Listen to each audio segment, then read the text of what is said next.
All Indiana Politics is your premier source for Indiana politics, focusing on issues that matter to you. I still want us to be the best in the Midwest. We can't afford another lockdown. Give the citizens of this country the relief they need. Education in the state of Indiana remains priority number one. In-depth, nonpartisan coverage. We don't know exactly where the economy will be in January. People are worried with good reason. Exclusive interviews with Indiana's political leaders. We have the resources here in the state of Indiana to care for those who are in need. Expert analysis on critical legislation. We need to reform those laws. This recovery is going to take some time. We've got to anticipate that there'll be a budget shortfall. From Wish TV, this is All Indiana Politics Podcast on the All Indiana Podcast Network. Good morning and welcome to All Indiana Politics. I'm Brooke Martin. Democrats in Indiana have gone on offense, touring the state to celebrate what they call the successes of President Biden's American Rescue Plan. The events scheduled for every county in the state are also fueling speculation about Democrats considering a run for governor in 2024. One of those is former Senator Joe Donnelly. He's with our Richard Essex. Joe, I know that you have been touting the success of the President Biden's American Rescue Plan around the state. How's it working?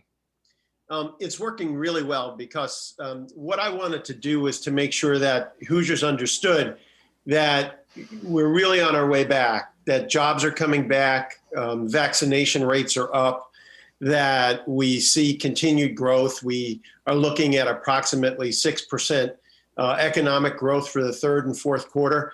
And so I wanted to make sure Hoosiers understood that things are coming back together. We're moving forward. We've seen that President Biden promised 100 million vaccines in the first 100 days. And it actually turned out to be 200 million vaccines, which has helped to give us our lives back. And it's wonderful to be able to be with friends, to be with family, and to spend time together again. This week, the president walked away from negotiations with Republicans on the infrastructure bill. Will that bill have a chance to pass this summer? I think it will. And there's actually another group of bipartisan senators who have come together to work with the president. It includes Senator Portman from next door in Ohio, Senator Romney, Senator Manchin, Senator Sinema, and some others. And so President Biden really wants to get a bipartisan bill done. And so the first crack at it, they weren't able to come to a final agreement. And I'm hopeful that this group can do that. And now, speaking of Senator Manchin, he said that he would vote to end the filibuster, but he won't vote for the John Lewis voting bill. Is this an obstruction? Well, what I think is that there's two different voting bills out there. One is the what's called the For the People bill, and then one is the John Lewis bill. And so expectations, I think, are that the more likely one to have a chance for success is the John Lewis bill, which has more support in both the House and in the Senate. And so I think as this process plays out, we may see more movement toward that bill. What's your message to Senator Manchin? Well, you know, he is actually one of my very close friends. Mm-hmm. And my message is as simple as this to everybody in the country. Understand what a patriot Senator Manchin is. And to Senator Manchin, my message is, as my dear friend, I know your only concern is to do what's right for our country. And I think our country is stronger when more people who have the right to vote, who are registered to vote, get the chance to vote. For instance, in some states like Oregon, they have vote by mail, and traditionally, even in non-presidential years, have turnout of up to 75% with no problems with fraud or with any of the other challenges that might be there. And so what I hope is that the process gives everyone's voice the right to be heard, because when everybody gets a chance to vote, we get the best decisions. The Senate released its investigation results of the January 6th insurrection on the Capitol. It cites several failures leading up to that day and the weeks before. What have we learned? Well, that it was clearly an insurrection and that it was an attack upon our Capitol. I have been teaching national security at Notre Dame, and it's changed from semester to semester, so to speak. But this semester, when the students asked me what's the greatest threat to our national security, I said, China's never going to attack us here on our soil. The Russians are never going to attack us here on our soil. The greatest threat we have were the folks who attacked our own capital, who threatened not only the police and the legislators, but also the people who work as cooks and as cleaning the building. That's a sacred temple to our nation. And so what we learned is that this was an insurrection.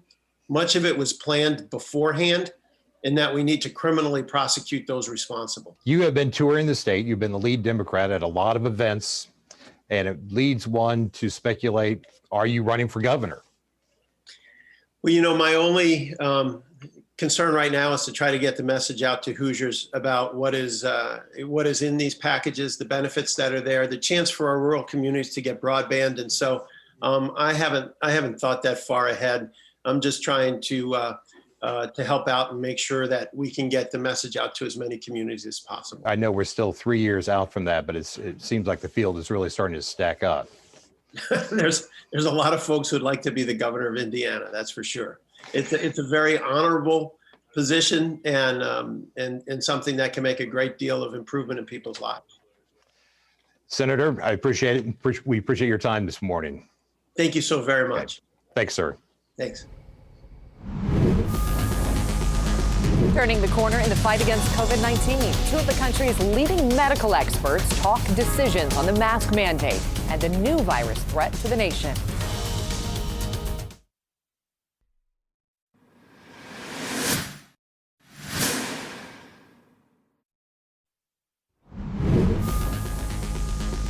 Welcome back to All Indiana Politics. Indianapolis city leaders have lifted most, but not all, COVID restrictions in the city. Council members on Monday approved an end to the mask mandate that had been in place for nearly a year in Marion County. Mayor Joe Hogsett and Health Department Director Dr. Virginia Kane say if the county can get to a 50% fully vaccinated rate by July 4th, the final restrictions will be lifted. Is that a realistic goal? Our Alexis Rogers is with former U.S. Surgeon General Dr. Jerome Adams. We know that the Indianapolis leaders hope to fully reopen by July 4th, but do we see that happening? Do we think that that's a possibility for us all? Well, I'll be honest with you. When we look at a 40% vaccination rate in Indiana and Marion County and the fact that it's slowing down, and then you also have to dig deeper. You have to realize that that's on average. The African American and Hispanic vaccination rates are much lower than that. We're still pretty far away from that goal. It doesn't mean that we can't get there. We just need to double down on working with churches, working with work sites, getting vaccinations in the hands of primary care physicians who people trust. We can get there, but we need to really push the outreach, and we need the people to understand the way we get back to normal is through vaccinations, through trusting one another to do the right thing. We were just talking about the fact that a lot of people are getting, used to being with their families again, having these really in-depth conversations. It's great. It's great being with family again, isn't it? Absolutely. And that's happened because you're vaccinated, I'm vaccinated, we can do that safely. Right. And one of the conversations that happened at our family kitchen table the other day was about herd immunity and about will we really be able to have that? And since we got the vaccine now, does it wear off over the year? What's your response to herd immunity and how long we will be vaccinated? Great question. And you and I were joking before this segment about how everyone's become a scientific expert. No one knew what herd immunity was last year at this time. But the concept of herd immunity is that enough people have been vaccinated that the virus can't transmit from person to person to person, even if one person has it. I talk about community immunity as the same thing. You have to remember a few things. It's the number of people vaccinated plus the number of people who've had a prior infection. That all adds up. So even though we're at about 40% vaccinated, we have many more people who have some degree of immunity right now in this community. So it is possible that we can get there, but again, we just need to continue to answer questions in a compassionate way. Another thing to remember is it's all about the size of your herd. So if we're having a family gathering and everyone's been vaccinated, we have herd immunity within that group. But when you go out to the grocery store, to the racetrack, or to the Colts game, then you're relying on a much larger community to achieve those protective rates. And that's why, again, we all need to do our part within our family, within our community, within our schools, to reach that level where we can say no masks, but we can also feel confident that the virus won't spread. Absolutely, and you're big on people understanding what they feel comfortable with, which is a big part of this, because we will still be seeing people wear masks even after this mandate. Well, absolutely. We shouldn't shame anyone for wearing a mask because you don't know what's going on in someone's life. You don't know if they're like my wife and they're dealing with a cancer diagnosis.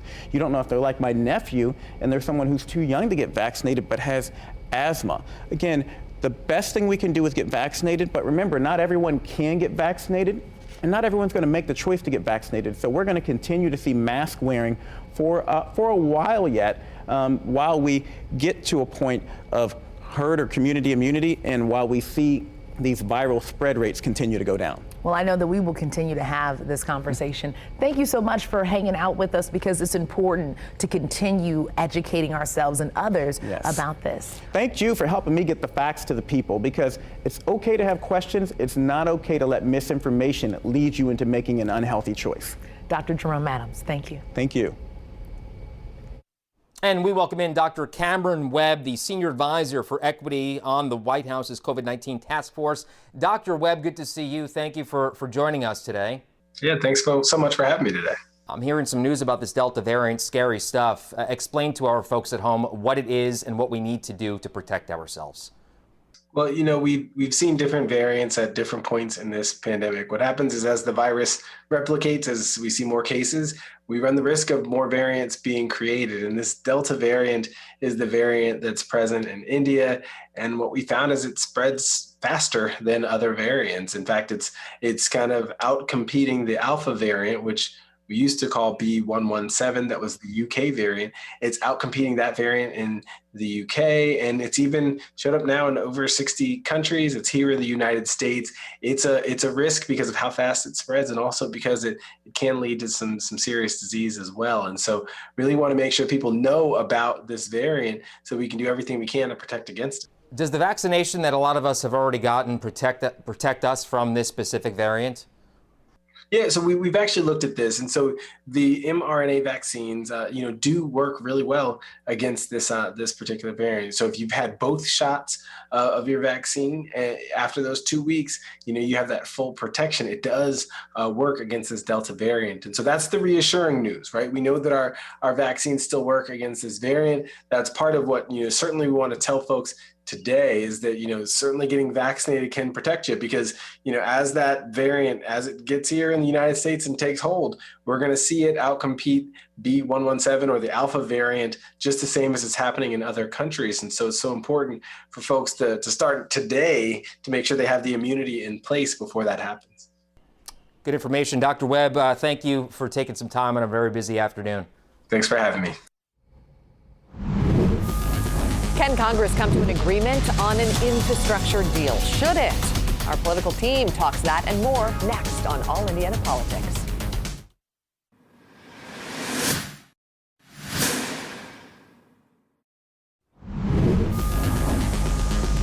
Welcome back to All Indiana Politics, as we welcome back Democrat Brian Gaddy and Republican Whitley Yates. Guys, thanks for being with us again. Whitley, let's start with you. We heard former Senator Donnelly talking about the success of the American Rescue Plan. You have to admit, Indiana is seeing some benefits, right? I don't know if we can attribute those benefits to the American Rescue Plan, to be honest. I think you can contribute that to strong Republican leadership over the past 16 plus years and impeccable fiscal management. The truth is, the president has been in office, 150 plus days. And so to attribute all of these things happening in those days, to me, would be asinine. The truth is, the foundation was set by the previous president, and the torch was passed on and is now being carried by President Biden. But Indiana, in particular, is seeing its success from the leadership that we've had over the past decade plus of Republicans being fiscally smart, bringing jobs here, and continuing to push Indiana forward. Brian, is that a valid response? Absolutely not. The previous president, former President Trump, his response to the COVID-19 pandemic was disastrous. I mean, his response actually, our economy was severely damaged. The biggest downturn since the Great Depression. Hundreds of thousands of Americans lost their lives. And there's no doubt about it, President Biden's response has been just outstanding. Our economy is back. America's back. The economy is starting to take off. COVID-19 vaccinations are up. COVID-19 is on the run, and that's all because of President Biden's outstanding leadership. Not everything outstanding right now, and that one of those things, infrastructure right now, Brian. The infrastructure plan, is it dead? Is the compromise plan coming out of the Senate good enough? I prefer President Biden's plan, but I don't think it's dead. I do think in the end that there will be a bill passed, and President Biden will sign an infrastructure bill. So I do think ultimately it will happen, but it's going to take a lot of negotiating, but it will eventually happen. A massive plan, Whitley. What are your thoughts on it?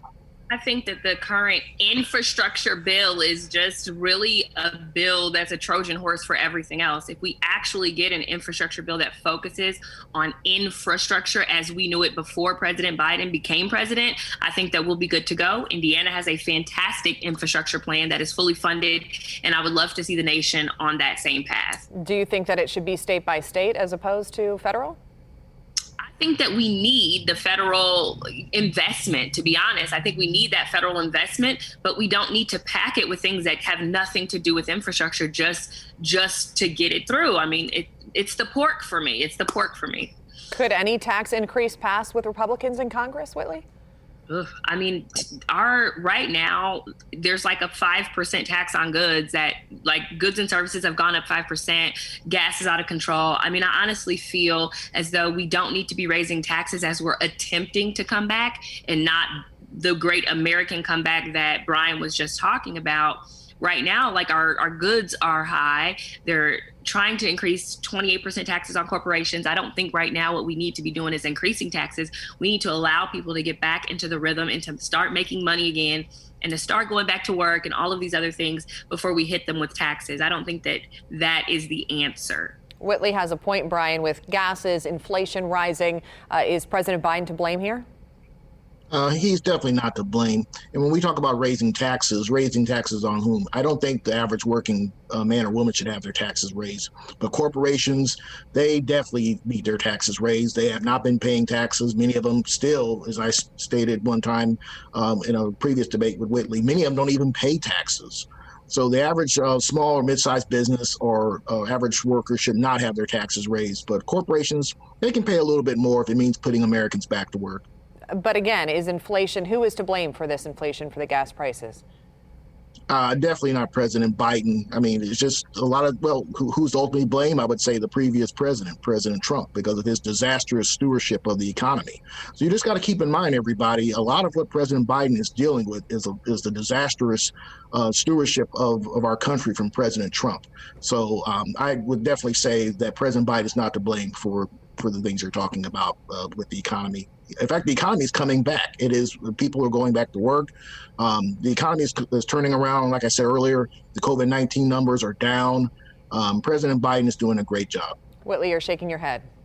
I just think it's so funny that President Biden is cutting Donald Trump's ribbons, right? We wouldn't have a vaccine if President Trump hadn't lessened restrictions for us to get there. So then to take credit for vaccinating all of these people with the vaccination that Vice President Harris said she wouldn't trust from Donald Trump, but is now touting it to us, is just hilarious to me. You can't accept the good from President Trump and then anything else bad, you throw that over on him. You're cutting his ribbons now, and you want us to be happy and proud of where we are, but we've got some issues. The jobs report showed, that we've lost jobs. So I don't understand, if this American Rescue Plan was so great, why we're losing jobs after printing all of that money and dishing it out to people. It's not working, and we need to find better and more fiscally responsible ways to continue to propel America forward. Well, something you don't hear often, I want to go back to the interview with Joe Donnelly that we had earlier.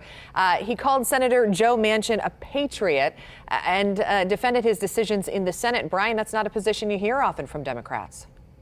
Well, Joe Manchin, he has to worry about the politics in his state of West Virginia, but he has to also understand that politics can't always just be about what's going on in your state. You have to think about the rest of the country, and I really wish that Senator Manchin would understand that. I really do think, in many respects, he is being too difficult to work with, and it's not just him, but also Senator Sinema out in Arizona as well. But I think ultimately, in the end, they will come along and vote with President Biden and the rest of the Democrats. Senator Chuck Schumer, obviously our majority leader, will be working with them to get things passed. But overall, Senator Manchin does cooperate with the Democrats, us Democrats, most of the time. But there are some issues where he does go off on his own. I wish he wouldn't do that as much. But he's a good man, and he's a patriot. I want to give Whitley 10 seconds here. Could Joe Donnelly win a race for governor in 2024? Absolutely not. No chance. Brian? He could definitely win. And Indiana is not as right wing as people think. If Mike Pence had stayed here instead of becoming Donald Trump's sidekick, he would have lost and lost badly. Right, so I do think Senator Donnelly definitely has a chance to win. Brian Gaddy, Whitley Yates, thanks so much. We'll see you again. Thank you.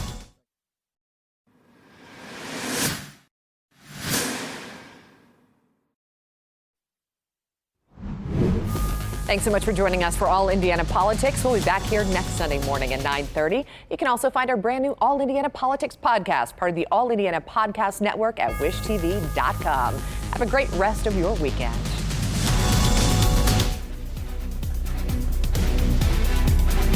From Wish TV, this is All Indiana Politics Podcast on the All Indiana Podcast Network.